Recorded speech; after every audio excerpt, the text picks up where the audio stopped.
مہنگائی ویسے بھی بہت ہے، لیکن رمضان کے قریب تو ڈبل ٹرپل مہنگائی ہو گئی تھی، بہت مہنگی چیزیں تھی سب،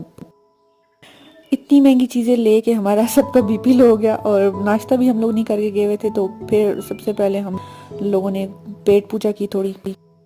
اس کے بعد ہم لوگوں نے کپڑے لینے تھے، اور سب سے پہلے ہم لوگ گئے اپنی فیوریٹ شاپ امجد والوں کے پاس. اب میں تقریباً جب بھی جاتی ہوں میں لازمی بتاتی ہوں آپ لوگوں کو کہ مطلب آنکھیں بند کر کے ہم لوگ وہاں سے کپڑے لیتے ہیں، مطلب کوالٹی اتنی زبردست ہوتی ہے، اور مجھے تو ڈیزائنز بھی انہی کی شاپ پہ پسند آتے ہیں، باقی میں کہیں بھی گھوم لوں مجھے پسند نہیں آتا ہے، تو میں نے اب تو پکا جب بھی جاتی ہوں نا تو سیدھا ان کی شاپ پہ جاتی ہوں، کیونکہ مجھے پتا ہوتا ہے کہ یہاں پہ مجھے لازمی کچھ نہ کچھ پسند ضرور آئے گا. جتنی تعریف میں ان لوگوں کے شاپ کی کرتی ہوں نا، اب تو ان کو پکا مجھے جو ہے نا ڈسکاؤنٹ دینا چاہیے، بٹ یہ دیتے نہیں ہیں، مطلب تقریباً ان کی فکس پرائس ہی ہوتی ہے، لیکن یہ ہے کہ کپڑا چلتا